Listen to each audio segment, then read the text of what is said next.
Hello, my dear students. Welcome to my channel. And today we will start with the first poem of ISC class 11-12. The name of the poem is Abhisara the Trist. This poem is written by Rabindranath Tagore. Okay, first of all, before starting the poem, let me tell you that in this poem, इस poem में जितनी भी figures of speech आएंगे, ठीक है, और जितने भी comparisons आएंगे और जो भी इसमें थीम है वो सारी चीज़ें मैं इसमें एक्सप्लेन करूँगी। तो मैं रिक्वेस्ट करूँगी कि वीडियो को आप अंत तक ज़रूर देखें ताकि सभी चीज़ें आपको अच्छे से समझ में आ जाए। ओके, और इसमें बहुत सारे मीनिंग्स भी मैं बताऊँगी, बहुत सारे डिफ़िकल्ट वर्ड्स के मीनिंग जो मैंने यहाँ पे नहीं लिखा है, बिकॉज क्या होगा ना, फिर बहुत ही ये डर्टी लगने लगता है ये पेज, ठीक है। तो मैं मीनिंग्स मैं कोशिश करूँगी कि मैं डिस्क्रिप्शन बॉक्स में दूँ तो आप वहाँ से मीनिंग्स देख सकते हो। Okay, so let's start the explanation. तो सबसे पहले हम देखते हैं कि अभिसारा का क्या मतलब है। Okay, Abhisara the twist. तो अभिसारा द ट्विस्ट का बेसिकली मतलब क्या है? मतलब है meeting, a meeting between two persons. Actually अगर आप ट्विस्ट का मीनिंग आप देखोगे, गूगल करोगे तो आपको पता चलेगा ट्विस्ट का मीनिंग होता है kind of meeting between to lovers. But यहाँ पे कोई लवर्स नहीं है, बेसिकली यहाँ पे दो पर्सन्स हैं, दो मेन कैरेक्टर्स हैं और उनके बीच के मीटिंग के बारे में यहाँ पे बताया गया है। So let's start the poem. Upagupta, the disciple of Buddha, lay asleep in the dust by the city wall of Mathura. Lamps were all out, doors were all shut, and stars were all hidden by the murky sky of August, whose feet were those tinkling with anklers. Touching his breast all of a sudden, he woke up startled, and the light from a woman's lamp fell on his forgiving eyes. सो क्या बोला जा रहा है यहाँ पे कि उपागुप्ता, ठीक है, उपागुप्ता कौन थे? उपागुप्ता रहते हैं डिसिपल ऑफ बुद्धा, बुद्धा के डिसिपल है वो, और वो कहाँ है? वो सोए हुए हैं, ठीक है, मथुरा के सिटी वॉल्स पे, सिटी वॉल्स के साइड पे वो सोए हुए हैं डस्ट में। डस्ट का मतलब यहाँ पे है धूल भरी ज़मीन पे ये सोए हुए रेस्ट कर रहे हैं। Okay, lamps were all out, सारी बत्तियाँ बुझी हुई हैं, डोर्स सारे शट हैं, और stars were all hidden by the murky sky of August. और आसमान मतलब पूरी तरह से काला है, बिल्कुल अंधेरा है। और ये कौन से महीने की बात हो रही है? अगस्त महीने की बात हो रही है। तो बेसिकली रेनी सीज़न है, अगस्त का सीज़न है, और मर्की का मतलब होता है धुंधला या क्लाउडी, ठीक है। तो स्काई पूरा क्लाउडी है, और इस क्लाउडी या धुंधले स्काई की वजह से क्या हो रहा है कि आसमान में एक भी तारे जो हैं वो दिखाई नहीं दे रहे हैं। Whose feet were those tinkling with anklets touching his breast of a sudden. तो ये कह रहा है कि तभी क्या होता है ना, तो ये अब एक नया कैरेक्टर आता है इस पोएम में जिसका फीट से स्टार्टिंग हो रहा है, उसकी फीट क्या हो रही है? टिंकलिंग कर रही है, ठीक है, टिंकलिंग विथ एंकलर्स। तो हमारा जो नया कैरेक्टर आ रहा है इस पोएम में, ठीक है, उसके पैरों में क्या है? एंकलेट्स है, ठीक है, पायल है, ठीक है, टिंकल कर रहे, वो साउंड कर रहे, पायल की जो आवाज़ है वो टिंकलिंग साउंड करती है ना। तो पायलों की छुनमुन जो है वो सुनाई देती है, ठीक है। और उसका जो फीट है, जो कैरेक्टर का जो फीट है, जो अभी सडनली आया है, वो क्या होता है? वो टच करती है उसके छाती को, ठीक है, कि कोई कैरेक्टर है जो आता है और वो उपागुप्ता, ठीक है, उपागुप्ता सोए हुए हैं ज़मीन पे और उसकी छाती को आगे ऑल ऑफ ए सडन वो टच करता है, ठीक है, टच करता है, जो भी है हम आगे देखेंगे। और यहाँ पे एक फिगर ऑफ स्पीच है, तो क्या है ये? Tinkling with anklets. तो यहाँ पे आप देख रहे हैं दोस टिंकलिंग विथ एंकलर्स, ठीक है। तो यहाँ पे टी है, यहाँ भी टी है, तो ये क्या है? एलिट्रेशन है, ठीक है। और ये जो आपका टिंकलिंग विथ एंकलर्स है, ये क्या शो कर रहा है? ऑडिटरी इमेजरी, ठीक है, ये ऑडिटरी इमेजरी शो कर रहा है, ठीक है। ऑल ऑफ ए सडन उसके ब्रेस्ट को, छाती को छूते ही ही वोक अप स्टार्टल मतलब अचानक से, है ना, हिल जाता है। आप बहुत ही गहरे नींद में सो रहे होते, कोई आपको अचानक से जगा देगा तो आप कैसा फील करते हो? बस वैसा ही कुछ होता है। और and the light from women's lamp fell on his forgiving eyes. तो वो उसने अपने साथ एक लैम्प कैरी किया हुआ है, ठीक है, क्योंकि जैसे आपने पोएम के शुरुआत में ही देख लिया है कि आकाश में पूरे बादल हैं, चारों तरफ अंधेरा है, तो वो लैम्प कैरी करके जा रही है, ठीक है। और जो लाइट जो होता है, जैसे ही वो टकराती है उसके ब्रेस्ट से, तो क्या होता है कि उसकी आंखें खुलती हैं और लैम्प की जो रोशनी है वो उसके आइज़ पे पड़ती है। यहाँ पे फॉरगिविंग आइज़ ये शो कर रहा है कि उसके आइज़ में कितना कॉम्पैशन है। कोई दूसरा साधारण व्यक्ति होगा और वो सोते हुए कोई किसी को जगा देता है, तो क्या होता है, वो अचानक से गुस्सा हो जाता है, भड़क जाता है। पर क्योंकि ये बुद्धा के डिसिपल हैं, तो इसीलिए इनके अंदर क्या है, बहुत ज़्यादा फॉरगिवनेस है। उन्होंने उसको क्षमा किया, ठीक है, उनकी आंखों से क्षमा किया। ओके, अब हम नेक्स्ट पैराग्राफ में आते हैं। अच्छा, उससे पहले यहाँ पे एक और फिगर ऑफ स्पीच है, light from a women's lamp. तो आप देखो यहाँ भी एल है और यहाँ भी एल है, तो इसलिए ये एक एलिट्रेशन बनाता है। तो हमारे फर्स्ट पैराग्राफ में 3 चीज़ें आपने देखी। पहला है कि 2 एलिट्रेशन है और एक है आपका ऑडिटरी इमेजरी। ओके, नेक्स्ट हम आते हैं हमारे सेकेंड पैराग्राफ में। तो इस सेकंड पैराग्राफ में आपको पता चलता है कि कौन था, किसके फीट से टकराए थे, ठीक है, उपागुप्ता। तो ये थे, it was Vasavadatta the dancing girl, starred with jewels, clouded with a pale blue mantle, drunk with the wine of her youth, she lowered her lamp and saw the young face austerely beautiful. Forgive me, young ascetic, said the woman. Graciously come to my house. The dusty earth is not a fit bed for you. The young ascetic answered, Woman, go on your way. When the time is ripe, I will come to you. Okay, तो क्या होता है कि ये जो dancing girl है, ये कौन है? ये है वासवदत्ता, ठीक है।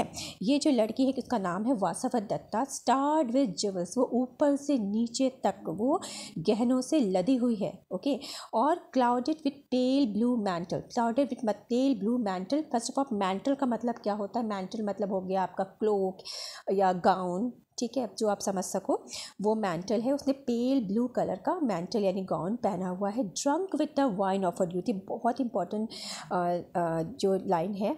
तो drunk with the wine of her youth, वो पूरी जवान है और उसको अपने जवान होने पर, ठीक है, वो इतनी सुंदर है, जवान है, तो उसको इस पर बहुत ज़्यादा घमंड है। और यहाँ पे भी एक फिगर स्पीच यहाँ पे आता है, drunk with the wine of her youth, ये है एक मेटाफॉर, ठीक है।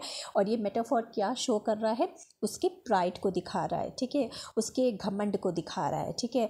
तो जैसे कि एक और चीज़ इसमें बहुत इंपॉर्टेंट चीज़ अंदर से एक इसकी डीप मीनिंग क्या है कि ये इतने उसके इग्नोरेंस को भी दिखा रहा है, ठीक है। जब कोई इंसान बहुत ज़्यादा इंटॉक्सिकेटेड हो जाता है, ड्रंक कर लेता है वाइन को, तो क्या होता है, उसके सोचने समझने की शक्ति ख़त्म हो जाती है, वो इग्नोरेंट होता है, उसको नहीं पता होता है कि क्या हो सही है क्या गलत है। तो इसी तरह से उसको अपनी जवानी का बहुत ज़्यादा नशा था, जिस कारण से उसको सही गलत का बिल्कुल भी ज्ञान नहीं था। और ये लाइन ये भी सिंबलाइज कर रहा है आपको, ठीक है। नेक्स्ट आगे बढ़ते हैं। She lowered her lamp and saw the young face austerely beautiful. उसने अपने लैम्प को नीचे किया और देखा कि बहुत ही अट्रैक्टिव फेस है, सिंपल काम अट्रैक्टिव फेस है। तो यहाँ पे ऑस्टरली का मतलब है सिंपल काम एंड अट्रैक्टिव, क्योंकि वो एक सेंट है, एसिटिक है। तो एक किसी भी आप एसिटिक को देखो तो उनके चेहरे पे एक अजीब सी शांति होती है ना। तो उसी तरह का ब्यूटीफुल चेहरा वो देखती है। फॉरगिव मी यंग एसिटिक, उसने कहा मुझे माफ़ कर दीजिए यंग एसिटिक। तो graciously come to my house, the dusty earth is not a fit bed for you. उसने कहा ये जो डस्टी अर्थ है, जो आप धूल भरी ज़मीन में आप सोए हुए हैं ना, ये आपके लिए सही जगह नहीं है। तो आप मेरे साथ मेरे घर चलिए और मेरे घर में आपके लिए सही जगह है, बेड है आपकी सही जगह है जहाँ पे आप आराम कर सकते हो। तो अब वो जो यंग एसिटिक है उपागुप्ता, उन्होंने क्या जवाब दिया? उन्होंने कहा कि women go on your way, आप प्लीज़, हे औरत, हे लेडी, आप अपने रास्ते पे जाइए जहाँ आप जा रही थी। When the time is right I will come to you.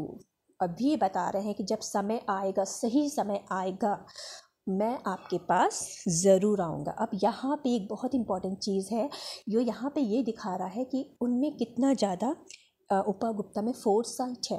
ऐसे भी जो सेंट होते हैं उनके अंदर क्या होता है ना कि वो फ्यूचर की चीज़ों को बहुत जल्दी महसूस कर सकते हैं, है कि नहीं।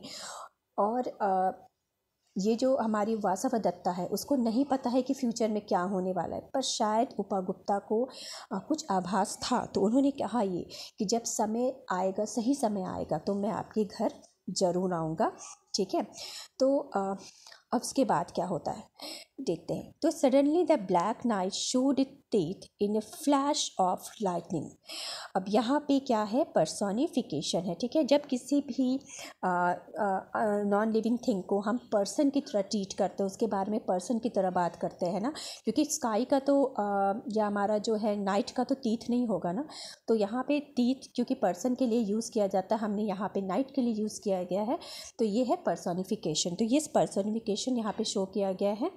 तो अचानक से क्या होता है कि जो काली अंधेरी रात होती है ना, उसके दांत दिखते हैं। तो ये दांत क्या है, फ्लैश ऑफ लाइटनिंग है ना, लाइटनिंग होती है, जोर से बिजली चमकती है। Okay, the storm growled from the corner of the sky. Sky के एक कॉर्नर से जोर से स्टॉर्म जो होता है वो गुर्राता है। Okay, and the woman tremble in fear. जोर की आवाज़ होती है, मतलब अचानक से सब कुछ जो है चेंज हो जाता है ना। जो शांत रात थी, काली रात थी, अब उसमें बहुत ज़्यादा ही डिस्टर्बेंस शुरू हो जाता है बादलों की वजह से, लाइटनिंग की वजह से। ठीक है, तो एक तरह से यहाँ पे एक फर्स्ट पार्ट जो है हमारे पोएम का वो ख़त्म होता है, जो फर्स्ट फेस है। तो ये जो फर्स्ट फेस है, वहाँ पे हमारे जो दोनों कैरेक्टर्स है, उपगुप्ता और वासवदत्ता, उनके बारे में बताया जा रहा है। चलिए अब हम आगे बढ़ते हैं। A year had not passed. तो ये कह रहा है, पोइट कहते हैं कि एक साल भी नहीं बीता है। ठीक है, ये इंसिडेंट को एक साल भी नहीं बीता है। It was evening of a day in April in the spring. The branches on the wayside trees were full of blossom. तो हमने फर्स्ट पार्ट में क्या देखा, कौन सा महीना था, अगस्त का महीना था। ठीक है, बारिश हो रही थी, बारिश का महीना था। ठीक है, सारी जगह पूरा जो उस समय भी रात थी, रात का समय उस समय बताया जा रहा है। और क्या था, लेकिन वो अंधेरी रात थी, है ना, कहीं भी कोई रोशनी नहीं थी, यहाँ तक कि स्टार्स भी नहीं दिख रहे थे। अब जो सेकेंड फेज़ है, ये है स्प्रिंग का सीज़न। ओके, स्प्रिंग का सीज़न है, और जब स्प्रिंग के सीज़न में क्या होता है, पेड़ों में नई नई पत्तियाँ आती हैं, तो सारे जो ट्रीज़ हैं वो खुशी से लहरा रहे हैं, है ना, वो उनमें जो है ब्लॉसम्स नए नए जो होते हैं, वो फूल उगे हैं, पत्तियाँ उगी हैं। ठीक है, सो नेक्स्ट हम इसको देखते हैं, नेक्स्ट क्या होता है। सो gay notes of a flute coming in the warm spring from afar, the citizens had gone to the wood for festival of flowers. तो यहाँ पे इस पैराग्राफ में दो एलिट्रेशंस है जो आप मार्क कर लो। First is a flute came floating, F यहाँ पे है, एलिट्रेशन है, and next is festival of flowers, ये भी एलिट्रेशन है। तो हम समझते क्या कहने चाह रहे हैं पोएट। ठीक है, तो gay notes of flute came floating in the warm spring air from afar. तो एक बहुत दूर से जो है ना, गे मीन्स आपको पता है हैप्पी होता है, तो बहुत ही सुंदर फ्लूट की आवाज़ आ रही है बहुत दूर से, स्प्रिंग के वार्म एयर में बहुत दूर से सुंदर फ्लूट की, बांसुरी की आवाज़ आ रही है। The citizens had gone to the wood for festival of flowers. तो फेस्टिवल्स ऑफ फ्लावर्स मनाने के लिए जो सिटीजन्स है वो वुड्स में गए, वुड्स मतलब फॉरेस्ट में गए हैं, जंगलों की तरफ गए हैं। Okay, from the mid sky gauge the full moon on the shadows of the silent town. तो ये कह रहा है कि स्काई के बीचों बीच से ओके क्या दिख रहा है, फुल मून। तो एक ऐसे रात है, पूर्णिमा का रात है। ठीक है, और ये फुल मून जगमगाती हुई रात है, पूर्णिमा का रात है, और टाउन क्या है, साइलेंट है। जैसे मैंने पहले बताया कि लोग कहाँ गए हैं, लोग गए हैं जंगलों की तरफ फेस्टिवल ऑफ फ्लावर्स को सेलिब्रेट करने के लिए। इस कारण से जो हमारा टाउन है वो क्या है, साइलेंट है। The young aesthetic was walking in the lonely street. तो अगेन वो यंग एस्थेटिक उपगुप्ता आते हैं। ठीक है, वो दोबारा से इस टाउन में आते हैं और वो इस लोनली स्ट्रीट पे वॉक कर रहे हैं। अगेन आपको क्वेश्चन आ सकता है कि आप कैसे कह सकते हैं कि जो होता है वो स्ट्रीट लोनली था, and what is the reason, क्यों ये स्ट्रीट लोनली था। ठीक है, and why the street what lonely, तो ये क्वेश्चन आ सकता है। तो इसलिए था लोनली क्योंकि जो लोग थे वो कहाँ गए थे, फेस्टिवल ऑफ फ्लावर्स को सेलिब्रेट करने के लिए गए थे। तो While overhead the lovesick coils utter from the mango branches their sleepless plaint. Okay, तो और आपको पता है कि वसंत ऋतु, ठीक है, स्प्रिंग के सीज़न में क्या होता है, कोयलों की आवाज़ सुनाई देती है। तो कोयल, लवसिक कोयल्स जो है, प्यार में डूबे हुए कोयल जो है, वो गाना गा रहे हैं मैंगो के ब्रांचेस, आम की आम की झाड़ियों में बैठ के, आम के पेड़ों पे बैठ के, तो वो गाना गा रहे हैं। और अब सारा वातावरण बहुत ही खुशनुमा है। कहने का मतलब ये है, Upagupta pass to the city gate and stood at the base of rampart. Rampart का मतलब होता है फेंस। तो उपगुप्ता क्या होता है, सिटी गेट से पास करते हैं और रैम्पार्ट या फेंस के बेस में जाके खड़े हो जाते हैं। वॉट वुमन ले at his feet in the shadow of the mango Grove. जो बहुत सारे जो मैंगो के जो पेड़ थे वहाँ पे, ठीक है, जो झुंड थे मैंगो के पेड़ जो थे, तो वहाँ पे उनके पैरों के नीचे, ठीक है, एक शैडो है, ठीक है, उनको शैडो महसूस होता है। वो देखते हैं कि कौन सा ये शैडो है जो मेरे पैरों के नीचे है, इन आमों के पेड़ों के बीच में। Struck with the black pestilence her body spotted with sores of smallpox. Black pestilence, black pest मतलब काले काले धब्बे या काले काले घाव, ठीक है, और पूरी बॉडी में, ठीक है, ये जो औरत है जो लेटी हुई है उसकी पूरी बॉडी में क्या होता है, स्मॉल पॉक्स के घाव हो जाते हैं या फोड़े हो जाते हैं, फोड़े रहते हैं, ठीक है। और ये भी अगेन एक एलिट्रेशन है, स्पॉटेड, सोर, स्मॉल, तो यहाँ तीनों में एस आ रहा है, तो that is also a alliteration. Okay, तो she had been hurriedly driven away from the town. और उसको जो है ना, उस समय वैसे भी स्मॉल पॉक्स एक कंटेजियस डिसीज़ रहा है, तो उस कारण से बाकी लोगों को ना ये बीमारी हो जाए तो उसको टाउन से जो है बाहर निकाल दिया जाता है। ओके, तो ये जो है ना, स्ट्रक विथ ब्लैक पेस्टिलेंस से लेके टाउन तक की क्या क्या बना रहा है, एक विजुअल इमेजरी बना रहा है। आपने देखा था जब हमारा जो फर्स्ट पैराग्राफ स्टार्ट हो रहा है इस पोएम का, वहाँ पे क्या बनता है, ये ऑडियो इमेजरी बनता है ना, टिंकलिंग और एंगल्स के टिंकलिंग से, तो यहाँ पे विजुअल इमेजरी बन रहा है। Got it. तो इसके to avoid her poisonous contagion, जो पॉइजनस डिजीज़ है उसको अवॉइड करने के लिए उसको सोशल आउटकास्ट मिलता है, यानी कि उसको सोसाइटी से बाहर कर दिया जाता है, ठीक है। The ascetic sat by her side, took her head on his knees and moistened her lips with water and smeared her body with balm. Who are you, merciful one? Asked the woman. The time at last has come to visit you, and I am here, Vasavadatta, replied the young ascetic. तो ये जो acetic है इनमें compassion भरा हुआ है ना, दया भरी हुई है, तो वो उसको देख के घृणित नहीं होते हैं, वो उसको देख के वहाँ से चले नहीं जाते, वो देखते हैं, उसके साइड में बैठते हैं और अब उसके हेड को अपने नीस पे रखते हैं, घुटनों पर रखते हैं, and moisture her lips with water, उसके लिप्स को गीला करते हैं, उसके सूखे लिप्स को गीला करते हैं पानी से, और उसके पूरे बॉडी में बाम लगाते हैं। स्मियर्ड मतलब रब करना, पूरे बॉडी में बाम लगाते हैं। ओके, यानी उस पर बहुत ज़्यादा दया दिखाते हैं, मर्सी दिखाते हैं। ओके, हु आर यू, तो वो पूछते हैं कि आप कौन हैं, इतने मर्सीफुल पर्सन आप कौन हैं, ठीक है। तो वासवदत्ता को रिप्लाई करते हैं उपगुप्ता कि मैं आ गया हूँ, और वो समय आ गया है, ठीक है, कि मैं आपसे मिलने आ गया हूँ। वो समय जो राइट समय की मैंने बात किया था, तो वो टाइम अब आ गया है, तो मैं आपसे मिलने आ रहा हूँ। तो कितना ब्यूटीफुल ये पोएम है। ओके, तो इस पोएम में ये एक चीज़ हमें देखने को मिलता है कि Upagupta is an epitome of kindness, wisdom and selflessness. तो उपगुप्ता की कैरेक्टर्स में आप लिख सकते हो कि उसमें काइंडनेस भरा हुआ है, विस्टम भरा हुआ है ना, और सेल्फलेसनेस है, कोई सेल्फिश मोटिव उनके अंदर नहीं है। Got it. और इसमें एक बहुत ही सुंदर आयरनी भी है कि क्या आयरनी है, क्या शो कर रहा है ये पोएम, ये सब कुछ आपको लास्ट पैराग्राफ में दिख रहा है। तो आयरनी क्या है, ब्यूटीफुल वासवदत्ता बिकेम डिफॉर्म्ड, ठीक है, ब्यूटीफुल वासवदत्ता, जो सुंदर वासवदत्ता थी, जो हमने फर्स्ट पैराग्राफ में देखा था, इतना सुंदर गहनों से भरी हुई, अपनी जवानी के नशे में चूर, वो क्या हो गई है, डिफॉर्म्ड हो गई, उसकी बॉडी पूरी तरह से चेंज हो गई है, पूरे घाव से भर गई है, ठीक है ना, तो उसका प्राइड भी वहीं पे चला गया है। Got it. लेकिन इन चीज़ों के बारे में उसको पहले नहीं पता था। तो ये क्या शो कर रहा है, ये क्या शो कर रहा है, this shows beauty and youth are not permanent. ये पोएम ये शो कर रहा है, तो this could be the theme of the poem also, कि जो ब्यूटी है एंड जो आपका यूथ है वो कभी भी परमानेंट नहीं होता है, वो एक ना एक दिन पेरिश होता ही होता है। ठीक है।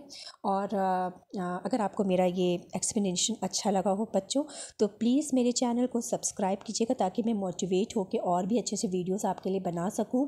एंड मेरे इस वीडियो को लाइक करिएगा, ज़्यादा से ज़्यादा शेयर करिएगा। Thank you for watching. Meet you soon. Bye bye.